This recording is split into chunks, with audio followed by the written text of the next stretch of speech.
Hi, நான் செல்வம், short ஃபன்லியோட founder. உங்களுக்கு நான் என்னோடய ஷார்ட் ஃபன்லியில் நடந்த செட்பேக்கான விஷயத்துலேருந்து எப்படி வெளியில் வந்தேன் அப்படிங்கிற ஸ்டோரி தான் இன்றைக்கி ஷேர் பண்ண போகிறேன். எனக்கு ஒரு மேஜர் செட்பேக் 2023 ஐ மெட் அ வெரி ஹியூஜ் ஆக்சிடெண்ட். அந்த ஆக்சிடெண்ட் ஆகிட்டு 3 மாதம் 6 மாதம் எங்களால் வேறு எந்த வேலையிலும் ஃபோக்கஸ் பண்ண முடியல. கஸ்டமர்ஸ் கால்ஸ் அட்டன் பண்ண முடியல. அண்ட் என்னால் பர்சனலாக எதுவுமே பண்ண முடியல. ஃபேமிலி பிரச்சனை, டீமோட பிரச்சனை எல்லாத்துலேயுமே வந்து நான் ஒரு பெரிய setback because of one good accident. So அந்த 3 to 6 months நாங்கள் எப்படி அதை கடந்து வந்தோம்னா, when you have a good co-founder, இந்த எப்போவுமே கோஃபவுண்டர் வேணும் எதுக்கு சொல்கிறாங்க. So when you have a good co-founder, அந்த இடத்துல நீங்கள் என்னென்ன ரெஸ்பான்சிபிலிட்டி டெலிகேட் பண்ணலாம், எதெல்லாம் நம்ம அசைன் பண்ணலான்ட்டு ரெஸ்ட் ஆஃப் த டீம், அது உங்களுக்கு கிளாரிட்டி இருந்துச்சுன்னா இந்த மாதிரியான செட்பேக்லேருந்து கண்டிப்பாக நீங்கள் வெளியில் வந்துடலாம்.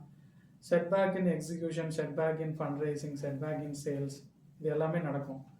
இதில் ஒரு இடத்துலையும் நம்ம என்ன மாதிரி டெசிஷன்ஸ் எடுக்கிறோமோ அதை பொறுத்து தான் நம்ம இந்த இதில் ஜெயிக்க முடியும். ஸோ இது மாதிரி இன்ட்ரெஸ்டிங் ஸ்டோரிஸ்க்கு ஷார்ட் ஃபன்லேயே ஃபாலோ பண்ணிக்கோங்க. மீடியா டெக் இண்டஸ்ட்ரி நடக்கிற எல்லா விஷயத்தையும் ஷேர் பண்ணுறோம். தேங்க்யூ.